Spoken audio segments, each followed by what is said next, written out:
In a quiet suburban neighborhood, a white woman called the police after seeing a black man near a neighbor's house. What she didn't know was that he was the new police chief. What happened next shook the entire town. But let's start from the beginning. Jennifer Hastings had been tending to her garden all morning when her eyes caught sight of a stranger near the neighbor's house. A tall black man in a dark suit stood holding a tablet, checking something on the screen. Parked nearby was an expensive black car with tinted windows, which immediately raised her suspicions. "What on earth is this?" Jennifer muttered, clutching her phone tightly. Her neighbors were on vacation, leaving their house empty, so she felt it was her responsibility to protect the neighborhood. Without hesitation, she dialed 911. "There's a suspicious man here. He looks threatening. He might be planning to rob the house. Send a patrol right away." Her voice trembled with urgency. While Jennifer waited for the police to arrive, the man on the street adjusted his suit, surveyed the house, and made a few notes. He appeared calm and composed, but to her, this only confirmed her belief in his guilt. A few minutes later, a patrol car arrived on the street with its sirens blaring.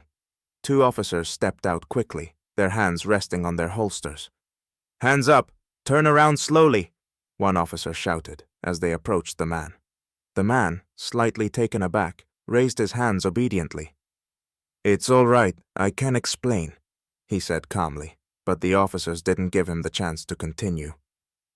"ID, now!" the second officer demanded, scrutinizing the man intently. Meanwhile, Jennifer crept closer, watching the scene unfold from behind some bushes. She was convinced she had saved her neighbors. The man reached into his inner pocket and carefully handed over his identification. The officers examined it, then exchanged uneasy glances. "Elgin Marshall? Wait, are you the new police chief?" one of them asked, visibly stunned. The man nodded. "That's correct. Today's my first day on the job." The tension on the officers' faces melted into embarrassment. Jennifer, standing nearby, dropped her phone in shock. "This must be a mistake," she blurted out. "That ID has to be fake." Elgin turned his head toward her, his expression calm but piercing. "Ma'am, if you have doubts, I can verify my identity through City Hall."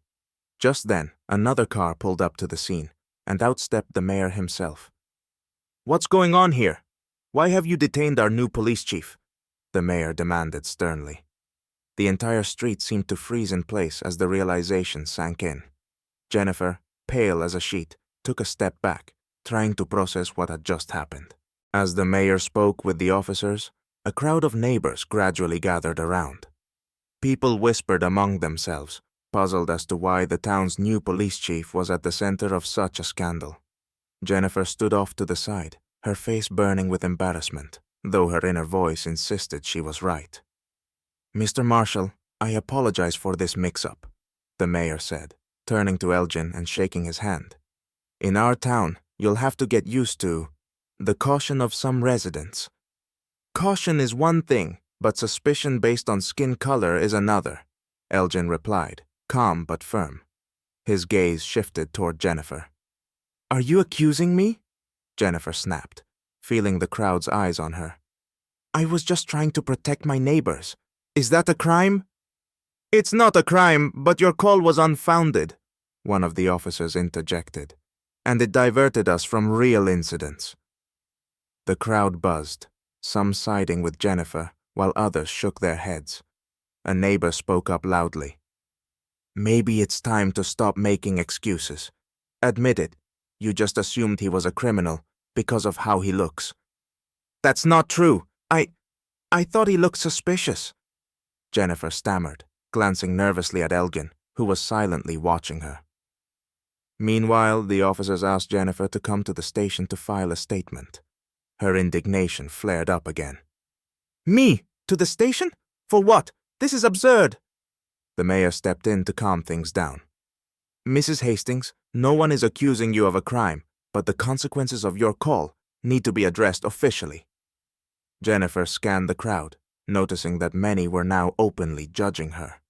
She felt as though the ground was slipping out from under her feet, but instead of admitting fault, she lashed out. "I was just trying to help." Elgin finally stepped forward, his voice calm but resolute. Trying to help is one thing, but your help shouldn't be rooted in prejudice. My colleagues wasted time responding to a false alarm, and I, your new police chief, encountered bias in my neighborhood on my very first day. His words silenced the crowd. Even those who had supported Jennifer began to grasp the gravity of what had happened. As your new police chief, I will not turn a blind eye to incidents like this, Elgin added. This isn't just a mistake, it's a problem that needs to be addressed. Feeling the situation slipping further out of her control, Jennifer silently walked to her car. The crowd parted as she left, the hum of their discussions following her down the street. Elgin turned to the mayor. It seems we have work to do, not just in the precinct, but in the community as well, he remarked. The mayor nodded solemnly. This was only the beginning of the changes that were about to sweep through Brightsville. The next day, the story spread quickly across the town, fueled by social media. A video from the scene, recorded by a neighbor, went viral. In the comments, people expressed outrage over Jennifer's actions, and her reputation began to crumble. Jennifer woke up to dozens of messages and phone calls. Some were supportive, but most were critical of her behavior. Upset, she tried to explain her side of the story on social media. I was just looking out for the safety of my neighborhood. Why is everyone making me out to be the villain? She wrote. But her post only intensified the backlash. Many pointed out that her actions were rooted in biased assumptions. Meanwhile, Elgin decided not to let the incident go unnoticed.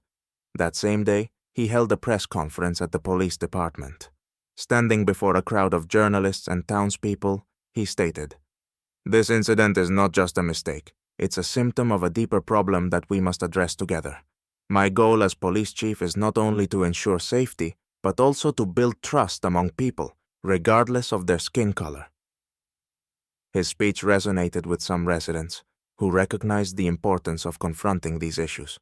Others, including Jennifer's defenders, accused him of escalating the conflict.